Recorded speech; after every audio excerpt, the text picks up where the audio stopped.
Okay, so when you hear the words wartime general, what comes to mind? Probably things like strategy, orders, command, right? But what if I told you that one of history's toughest commanders taught us that real leadership has almost nothing to do with any of that? Today, we're going to dive into the world of General Walton H. Walker, a hero of the Korean War, to uncover a leadership model that is, believe it or not, more relevant now than ever. I mean, just let that sink in for a second. Coming from a four-star general, that is a pretty radical idea. It completely flips the script on that top-down command and control model we all associate with the military.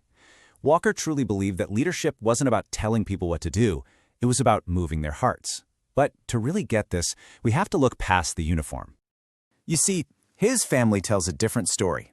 They say his greatest leadership lessons weren't learned on some battlefield. Nope, they were forged in a place that every single one of us can recognize.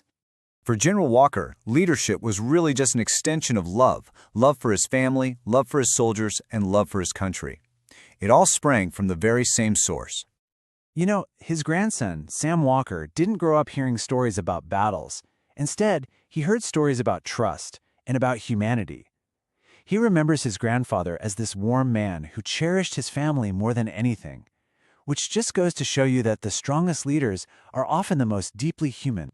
And this right here, a quote from a personal letter, it just reveals everything about his motivation. He wasn't fighting for some abstract idea like country or duty. It was deeply, deeply personal. He was fighting to protect the future of the people he loved. And this is where it all started. I love this part. At home, he wasn't a commander giving orders, he was a listener. He'd ask every single person about their day, and he valued every story. This was the foundation, right here at the dinner table. Respect, empathy, and a genuine connection with people.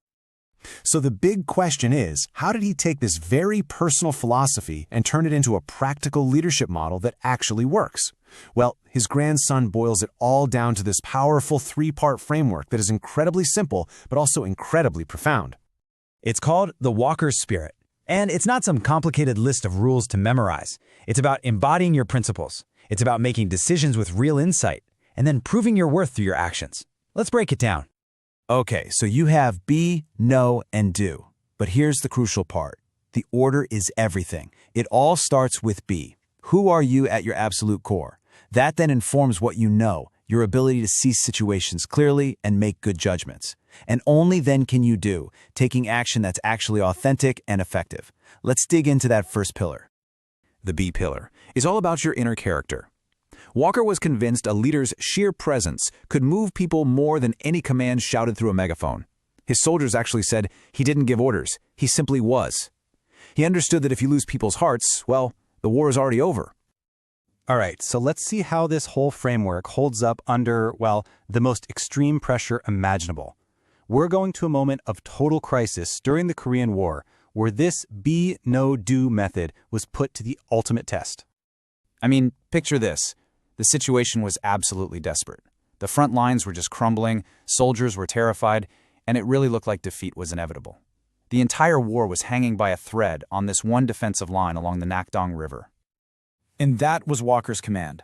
But according to his family, this wasn't just a military order. No, this was a declaration of his core conviction. This was his B principle in its purest form.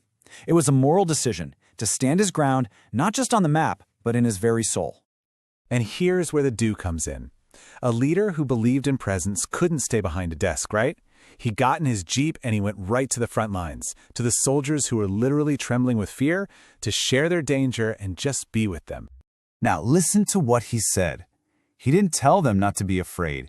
He did the complete opposite.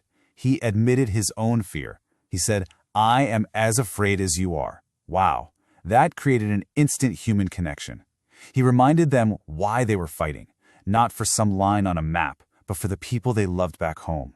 He chose trust over fear. His family says that in that single moment, everything changed. You could see it in the soldiers' eyes. Despair turned into resolve.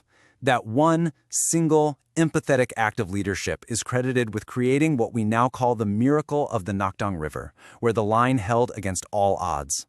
So what does a general from 1950 have to teach us today? Well, as it turns out, pretty much everything. The Walker Spirit is a timeless model for literally anyone who leads, whether that's a company, a team, or, just themselves. So how can we actually apply this?